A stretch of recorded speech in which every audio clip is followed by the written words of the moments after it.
and a pinch of salt. Sounds strange in a dessert, but it works brilliantly, especially with the fritters. It makes the batter nice and crisp. Start crushing. And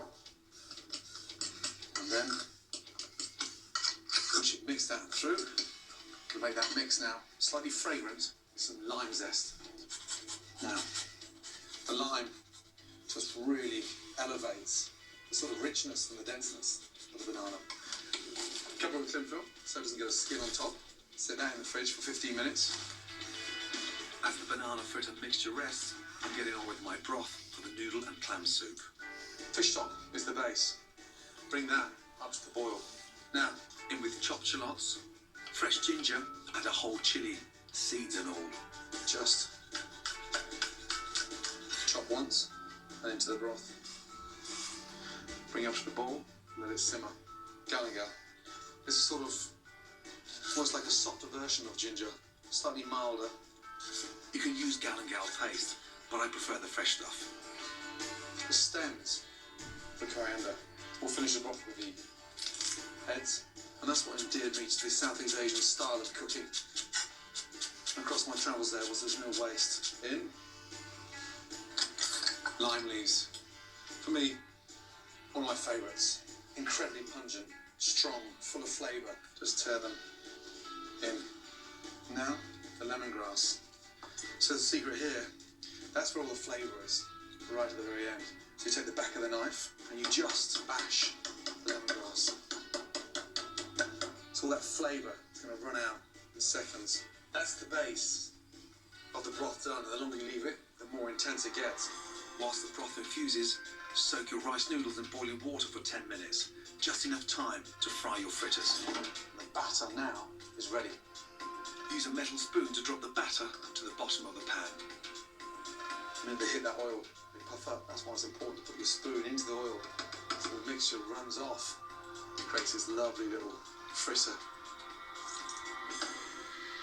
And then gently fry with a slotted spoon, nice and carefully turn them over. The smell of that lime is extraordinary. Fry for 2 to 3 minutes. As they start floating, it signifies the fact that they're cooked.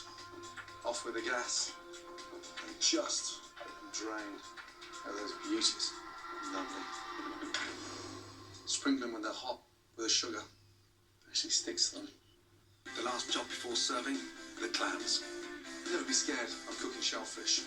The most important rule is if they are slightly opened, a millimetre, discard it. Make sure mussels, clams are always tight. Cook the clams for just 3 to 5 minutes or until they're all open. Bring that up to the boil. And this is where we finish the broth. Touch of fish sauce, a sprinkle of sugar. Drain your noodles into the bowl. For added texture, some delicious bean sprouts.